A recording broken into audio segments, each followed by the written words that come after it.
हमारा सहायक अथवा गौण कार्य। सहायक और गौण कार्य मतलब होता है जो मुद्रा के सहायक कार्य होते हैं। पहला जिसमें है भावी भुगतानों का आधार। भावी भुगतान का मतलब क्या होता है कि हम पहले समझिए आज का जो सारा आर्थिक ढांचा है वो किस पर आधारित है, वो साख पर आधारित है। और साख अथवा मुद्रा जो है वो उधार के रूप में प्रस्तुत दी जाती है। और उधार देते समय हमें ब्याज की दर तथा भुगतानों की किस्तें मुद्रा में ही निश्चित करनी पड़ती हैं या की जाती हैं, जिससे ऋणी को यह निश्चित हो जाता है कि उसे कब और कितनी राशि को चुकाना है। अब इसको सिंपल वे में आप समझ लीजिए कि जैसे हम किसी व्यक्ति को बैंक लोन देता है और लोन देने के बाद एक राशि निश्चित कर देता है कि आपको इतना बैंक का लोन है और तो इतनी राशि, इतना अमाउंट पर मंथ आपको जमा करना है जिससे आपके बैंक का लोन उतर जाए, जो कर्जा आपने बैंक से लिया वो उतर जाए। तो इसी को हम कहते हैं भावी भुगतानों का आधार। ये एग्जाम्पल है। दूसरा है मूल संचय का साधन। तो मूल संचय क्या है कि जो भविष्य की आकस्मिक विपत्तियां और सामाजिक व्यक्तिगत आवश्यकताओं की जो पूर्ति होती है, पूर्ति की जाती है, वो हम क्या करते हैं, जो हम आय प्राप्त करते हैं, इनकम हमें जो हर महीने मिलती है, उस इनकम से हम थोड़ी सेविंग, एक मिडिल क्लास फैमिली है एक साथ किसी भी चीज का भुगतान नहीं कर पाती है, तो वो धीरे धीरे थोड़ा थोड़ा करके सेविंग करती है और उस सेविंग के द्वारा अपनी अचानक आने वाली आवश्यकताओं की पूर्ति करती है। ये हमारा मूल संचय का साधन हो गया। ये इसका एग्जाम्पल है कि कैसे हम अपनी इनकम से थोड़ी थोड़ी सेविंग करते हैं और उस सेविंग के द्वारा हम अपनी भावी आवश्यकताओं की पूर्ति करते हैं। और मुद्रा के रूप में मूल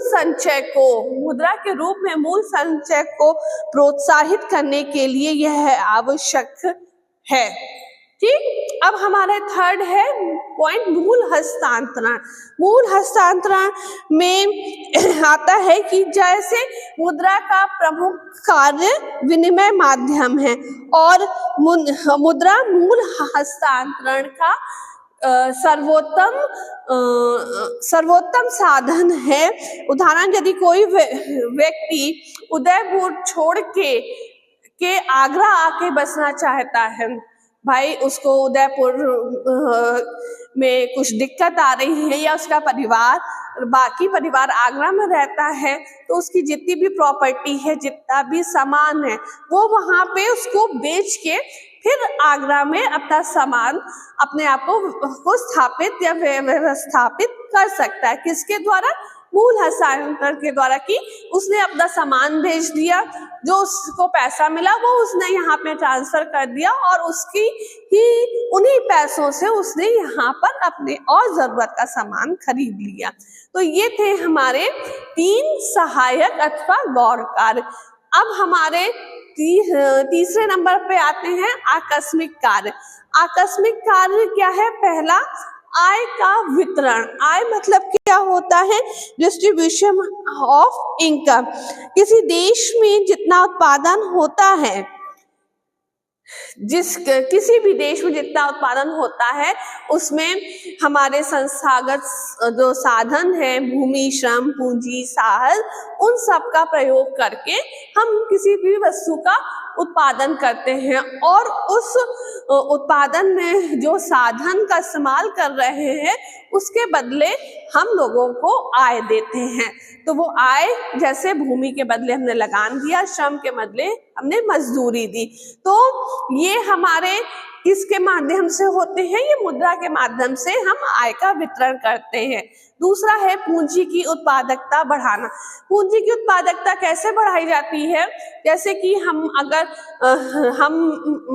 मेरे पास रोजगार है, हम आय प्राप्त कर रहे हैं, हम अपना श्रम दे रहे हैं, तो उससे हमें मजदूरी प्राप्त हो रही है। तो जो मजदूरी हमें प्राप्त हो रही है, तो आवश्यक पूर्ति के बाद जो हमारी आवश्यकता है, उसकी पूर्ति के बाद जो पैसा बच रहा है वो हम सेव करते हैं और उस सेविंग को बढ़ाने के लिए उसको कहीं ना कहीं इन्वेस्ट करते हैं और जो इन्वेस्ट करते हैं तो उससे जो इन्वेस्ट किया जाता है जहाँ पे भी हम करते हैं तो वो पूंजी दूसरे व्यक्तियों को उनके कार्य के लिए दी जाती है, तो ये जिससे कि हमारी पूंजी की उत्पादकता बढ़ती है और इकोनॉमी में सर्कुलेशन होता है। थर्ड है हमारा साख का आधार। साख का आधार मतलब कि हम साख का निर्माण किस प्रकार से करते हैं? साख का निर्माण किस प्रकार से करते हैं? बैंक और अन्य वित्तीय संस्थाओं का मुख्य व्यवसाय साख है और जो पूंजी का जो मुद्रा है वो पूंजी का सबसे बड़ा आधार क्या है? साख है। तो मुद्रा के अनुसार हम साख का निर्माण करते हैं। और इसका फोर्थ पॉइंट है संपत्ति की तरलता, कि अगर हम किसी भी संपत्ति को हम लिक्विडिटी फॉर्म में उसको डिवाइड करना चाहते हैं तो वो मुद्रा के द्वारा आसानी से हम उसको डिवाइड कर सकते हैं। तो ये हमारा तीसरा था आकस्मिक कार्य। अब हमारा चौथा है विविध या अन्य का, जिसमें पहला है इच्छा का वाहक। अब मुद्रा क्या है? मुद्रा एक इच्छा के वाहक के रूप में कार्य करती है। जैसे मुद्रा समाज की वर्तमान एवं भविष्य की इच्छाओं की पूर्ति हम मुद्रा के माध्यम से कर सकते हैं। और लास्ट है भुगतान स्थिति का सूचक। मुद्रा के माध्यम से हम किसी भी चीज का भुगतान आसानी से कर सकते हैं, क्योंकि मुद्रा एक ऐसी चीज है जिसको हम किसी भी रूप में हम अपना सकते हैं। तो ये हमारे थे मुद्रा के कार्य। नेक्स्ट क्लास में हम इसके आगे का पढ़ेंगे। आज के लिए इतना ही। Thank you.